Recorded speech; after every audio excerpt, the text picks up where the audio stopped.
This is The Way You Lead, a show for the new era of leaders who are ready to rise. I'm Joshua Church, and every week we explore how to lead from the inside out with strength, heart, and authenticity. Through stories, strategies, and conversations with embodied leaders, you'll gain what you need to lead yourself and others in today's changing world. The way you lead matters, and now is the time to step up.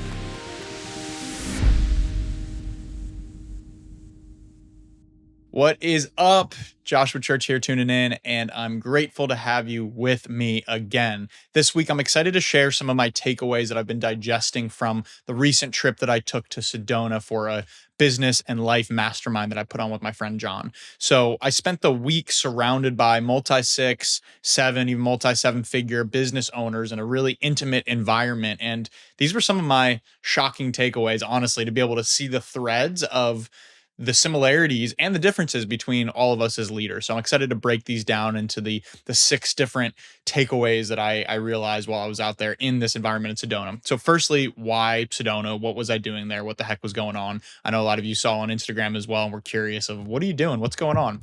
And the quick backstory to that is I was with my friend John, who you'll hear from on this podcast as well. And John and we met years ago, and we were like this. We just knew you're my person. You know, sometimes you meet a person and you're like, you're coming with me. That was the way it was with John. It was like, you're coming with me. And John and I align on so many things from a value standpoint, from a belief standpoint, from a faith standpoint, from a business standpoint, and a how to build a business standpoint. And I was really inspired by John, by him building and running a 7-figure business that was in alignment with his values and that gave him the freedom and flexibility that he desired as a travel blogger, travel website creator. And John and I just stayed really close friends and in touch. And we recently this past January, we took a trip to Colombia just to travel and co-work together in a beautiful area and be inspired by nature. And we had such a good week there. And it was so fulfilling to be able to spend a week surrounded by beautiful nature, eat great food, have great company, and just have time and focus to like deep work and to have conversations around high level business and life and everything in between. And the only way that it could have gotten better, as John and I talked about while we were there, is like, what an amazing week. The only way this could have gotten better is if we had a couple other like-minded entrepreneurs that were with us and heart-centered leaders that were with us. So we did right then and there, while we were still in Colombia, we booked an Airbnb for Sedona. Sedona was calling. We're like, let's do this again. We're going to book an Airbnb and we're going to go get 6 people. We're going to get a group together of 6 people that embody the same energy of what we called change makers. Project Change Maker. It was an experiment. And we did, and we filled it with 6 total incredible entrepreneurs, John and myself included in that. And it was epic. And we have done so many retreats together. And in our podcast, you'll hear more about that. Over 25 between John and I both participated and facilitated in. And one of the intentions we wanted to bring to this was the right amount of space between structure and flow and function and form, and being able to give just enough of structure to be able to get things moving and then have plenty of space. Because oftentimes with retreats, there's so many breakthroughs and things that happen, especially when you're focusing on stuff with business. And then there's no space to actually action any of those or work on that. And so you're just constantly building your notes, and then you go back home and you're overwhelmed with all these amazing shifts that you had, but now you got to put it into action, and sometimes it doesn't happen. So we created an environment where there was plenty of space to actually work on those things from that inspired place of action right then and there. And one of the big things we did was hot seats. So we did, everybody got a chance to get in the hot seat, where they brought up a question, a conversation, an opportunity, a challenge, something in their business they wanted to get the mastermind's perspective on. And then there were some clarifying questions we would ask. And then we had like 30 minutes basically for the group to just rapid fire feedback, perspectives. And it was incredible. We recorded all of them, and really powerful shifts for me personally that has resulted in this whole shift of identity within myself and within the podcast that you're listening to now, and in direction for my coaching and my business. And I'll share more about that later, and you've probably heard more about that already, but that was the kind of anchor of the mastermind. And then we had tons of space for just like long dinner conversations or lunch conversations. We went on hikes. We were fueled up by nature, and it was this really amazing recipe. So we're definitely going to be doing more things like this. So if you are a leader that is interested in getting in this environment, there's a link in the show notes that I put for you to just bring your info in, so that when we have the next one, we can send you the application. So that's the backstory and the context. Now, a couple different takeaways that I noticed for myself and for other people. The first takeaway, number one, is identity always comes first. We know this from from psychology and from behavioral based change. Is that behavioral based change is best linked to identity based change. If you want to make a real change in your life, shifting and up leveling and coming into further alignment with your identity, with a new level of your identity, is how change is going to be made. Because it's like, think about it like calibrating your compass. It's like recalibrating your compass, your North Star, to be able to know, cool, this is who I am, this is where I'm going. And if that feels good and you have alignment within that, then it makes all the other decisions a lot easier. So for example, in Atomic Habits by James Clear, he talks a lot about this, is if you take on the identity of someone who is a healthy person, if you want to become more healthier, tell yourself and take on that identity of I am a healthy person. And then it gives you a true north for making any of these small decisions of, okay, if I'm about to order it on a menu, what would a healthy decision, what would a healthy person order? Easy decision. If I'm walking and I see an escalator or stairs, what would a healthy person do? A healthy person would probably take the stairs. So I'm going to take the stairs. So it gives you a frame and a compass to act within life. And there was two really, there was, I mean, I think everybody had an identity shift at some level, but I would say myself and one other guy, actually two other guys had probably the biggest identity shifts, but I'll give you two quick examples. One for myself is the shift personally of stepping into my leadership to lead leaders. And that's a big up level and identity shift for me, because now, and I've felt it already. It's been a bit since I've been back, and I've still been riding that momentum, and I'm carrying myself differently. If I'm going to be someone that's going to talk directly towards leaders and really claim that and make that my focus and my mission, I need to be a super strong leader. I need to be learning more. I need to be sharpening my skill set. I need to be carrying myself in a certain way. I need to dress in a certain way, right? It's like building this character, this persona of identity, and that's going to trickle down to change. And I've already seen it trickle down to change. Another good example is another guy there who is a videographer slash filmmaker, and he's kind of he's built a very successful multi-six-figure business based on just doing video for people.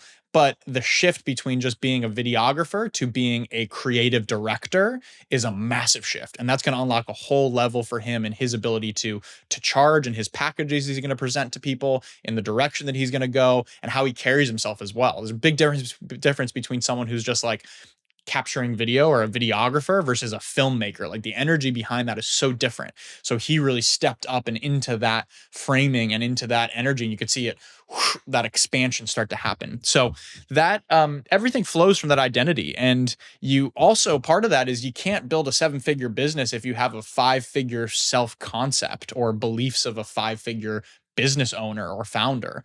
So that has to match. There has to be that integrity. So it has to be like a stretch. I can't sit here today and be like, okay, with my skill sets and everything that I have, like, I'm going to be an artist. I'm going to be a painter. Like that identity doesn't feel right to me. It doesn't feel fully right, because like I'm not close enough to that. That's not who I really am. But when I say I'm going to be a leader of leaders, ooh, that's a jacket I can put on. So think about it that way, of like whatever you're looking to up level into, like think about it like trying on clothes in the changing room, where you're going to the mall and you're shopping, of like, let's put that on. How does that feel? How does that look? It's literally just like clothes that we wear. It's like you put on something and it's like, ooh, that feels good. I like that feeling. It's like, that's what we're looking for here, because then the change trickles down from there. So that's takeaway number one. Identity comes first, and that's where the big level ups and shifts happen.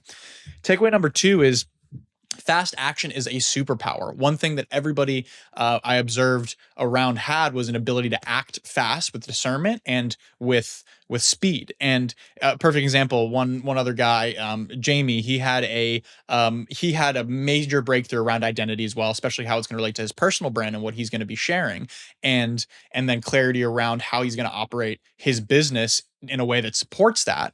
And that happened at like, let's say 10 a.m. while we were in a deep conversation, and it really clicked for him.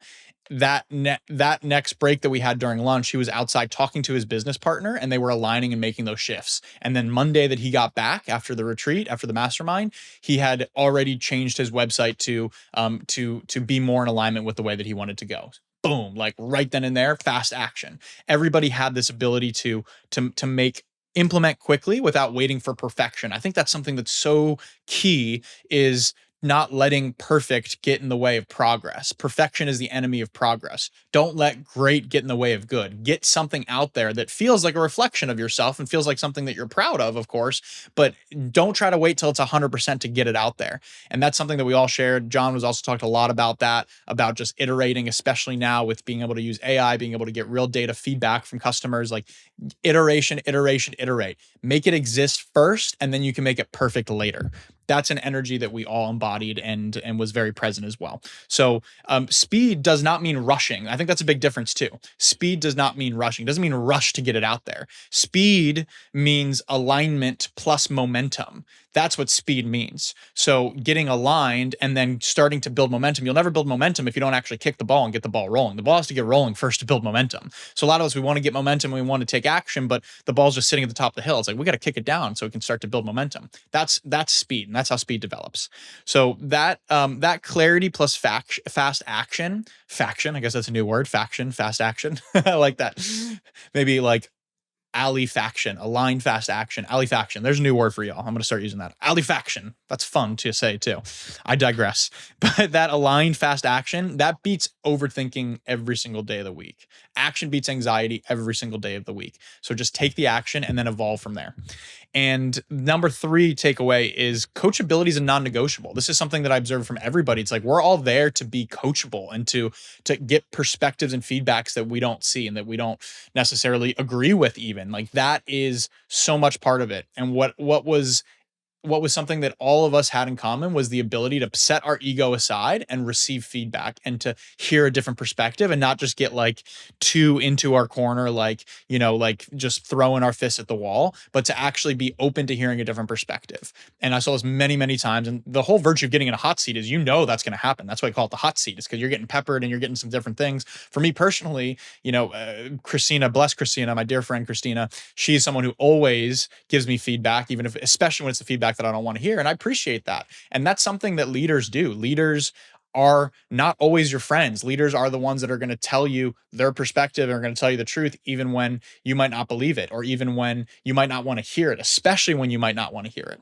Because there's enough people, there's enough friends that are just telling you, oh yeah, that looks good. But then like a real leader is someone that's going to give you the feedback if you're open to it and with consent, of course. And that's something that I always do whenever I'm giving feedback, is I'll always say, are you open to some feedback? Are you open? Like, what do you want to hear? Do you want to hear what I really think? Do you want me to share what I'm really thinking? And even just that precursor can help you then feel like you have permission to fully speak your mind. And I noticed that's something that all of these heart-centered leaders really did and were open to receiving, because you have to be willing to be seen, to be challenged, and to be stretched if you want to grow. Like, that's the process of growing. And it's never easy receiving tough feedback, but it's always great. And for me specifically, like, I had to be really coachable, because this was Sunday when I had this, or Saturday afternoon when I had this massive breakthrough around this identity. And on Monday, I was planning on shifting and relaunching my brand within Find the Others and going deeper down into that more broad message instead of going specific towards leadership. And so I had literally like weeks of content built out. I'd done months of work. I had spent thousands of dollars to like get ready for this launch, just at the last minute to be like, oh wait, actually I'm going to pull back on that and I'm going to refocus and realign this. And that took a lot for me to be like, sit with and like, okay, well, and is that the right decision? And as I felt into it, as I sat with it within myself and my own compass and with the feedback of others, it felt, yes, that is the right decision. So I'm going to act. And the beautiful part about that too, is that something that I really believe is that nothing is for naught. And all of that investment, time, and energy was worthwhile to get me to that moment where that clarity can be refined. And so I'm grateful for it. So coachability is a non-negotiable. And I think that the feedback is really the fuel for growth, and especially the feedback that we don't want to hear. And then I will pair this with, not only is it important to receive feedback, but it's important to use that feedback as data points and not just listen to somebody, because everybody's bringing their own bias into the conversation and their own perspective. And the way that I always look at it is something that my dad always said, is take the feedback as a data point. They're just data points that you're plotting on a graph, and you ultimately chart that course. You're ultimately going to draw that line, and you just use these different pieces of data points, these feedback as data points to help you plot your line.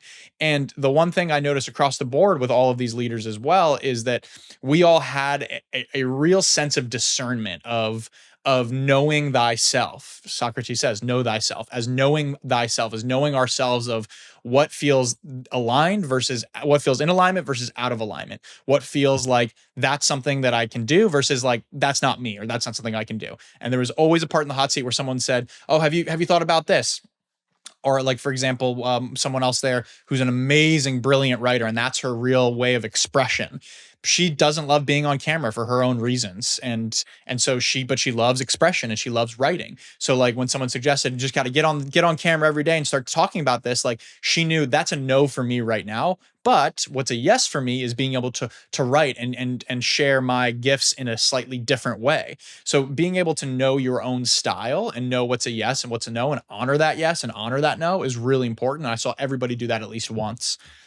So that's number 3. Number 4 is faith is the foundation. Takeaway number 4, faith is the foundation.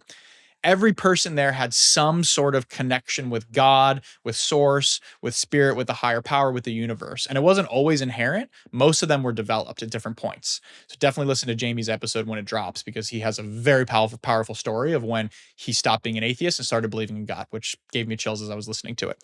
So everyone, though, had a foundation. We talked about God. And all of us use the word God, actually.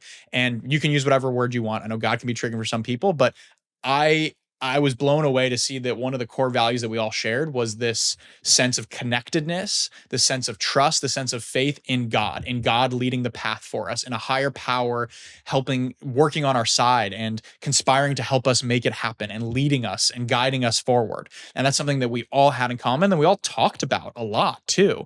And so that led me to believe that success is not just tactical, it's spiritual. And that's part of the reason why we also chose Sedona and we chose to be around nature, because there is this energetic vortex. It is a very spiritual place, and nature always brings you back to that space. And so that's something that will be constant with whatever I do in the future, is making sure it's tied to nature, because in that nature, we recognize our inner nature, and we're able to recognize that, really feel that connection to God, to source, to spirit, to the universe. So I thought that it was really beautiful that every single person had a deep sense of faith.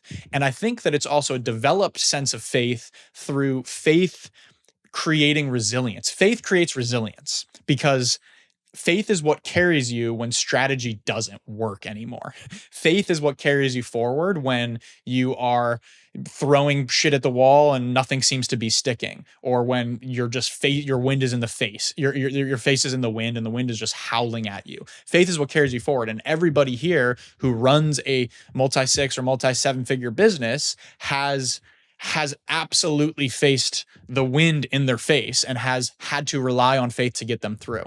And for me personally, the more I'm leaning into my faith, especially through the end of Edge, the more beautiful my journey has become, and the more confident and certain I feel in where I'm going in the future. So that's number 4. Faith is the foundation. Takeaway number 5 is the bigger the vision, the bigger the edge. So let me say that again. Takeaway number 5, the bigger the vision, the bigger the edge. Every single person was navigating real challenges, and they weren't hiding behind it either. They were able to acknowledge it, to be vulnerable to it, to open up around it. And that's why these spaces are so important to do that as well. But faith, the bigger the vision, the bigger the edge. And it's easy to think like, oh, this person's got a great business model, or they've got great proof of concept, or they're earning millions of dollars a year. Like they've got it all figured out. It's like, no, to the contrary, they are solving even bigger problems than you think. And that's something that I learned a lot, and I learned this when I was working at High Impact Coaching with Xander Fryer, that 7-figure business, if you want to be a 7-figure business owner, let's start with 6-figure. If you want to be a 6-figure business owner, you have to be capable of handling 6-figure problems. If you want to be a 7-figure business owner, you have to be capable of solving 7-figure problems, 8-figure problems. I learned this at Edge when we went from 5 to 6 to 7 to 8 figures, is that the level of problems that we were solving that required me to solve at 8 figures at $10 million was so different than it was at $1 million. And it was so different than it would be at $100,000 when I had a coaching consulting business that was bringing a couple $100,000 a year. So it's a very different energy around being at that level, you have to be able and have the capacity to hold these even bigger challenges. I'll give you a great example, and John talks about this in the podcast as well that I recorded with him out there, which is that he was bringing in multiple seven figures a year, and Google was his main source of traffic, 95% of his traffic, and overnight, boom, algorithm changes. There's some things that happen, which we'll talk about in the podcast. And now Google is shut down. He's not getting, instead of getting a couple 100,000 people a month from Google, he's getting a couple hundred.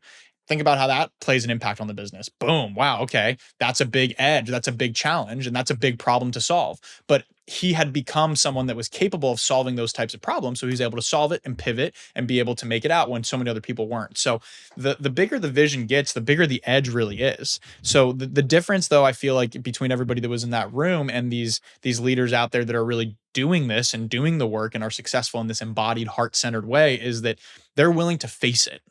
They're willing to face it. They're willing to go through it, and they're willing to hold more as a result of it. And they actually also see that that is the path forward to the next level up. So there was a lot about, we were all facing and exploring these different edges, and just the openness and vulnerability to explore that was key. So takeaway number 6, the final takeaway here is purpose and alignment are the ultimate compass. So as we talked about earlier, the identity shifts are the way to make sustainable change. One of the things we talked about a lot here is the Ikigai concept, which is a Japanese concept. I think a lot of you are probably familiar with it. And it's a Venn diagram. And the Venn diagram is 4 circles. And the top circle is what you love. The other circle is what the world needs. The other circle is what you can be paid for. And the last circle is what you're good at doing. So it's the combination between what you love, what the world needs, what you're good at, and what you can get paid to do. That intersection of all 4 of those is your Ikigai. It is the unique concept. So this is something we kept coming back to, is because most of us were either in pursuit of that Ikigai or like one off, and then making the step and having the conversation of like, no, this is my Ikigai. This is the full version. And a lot of it was like what the world really needs, because there's so much that I feel like, you listening to can relate to this. There's so many things that you love to do, you're good at doing, you can get paid to do it, but is that really what the world needs from you specifically? I've come up against that as well, very, very much right now too, with the shift and talking to leaders. Is I feel like I love to find the others. I love talking to people and helping them on the early stages of their spiritual journey and inspiring them in those ways. Like, I love that.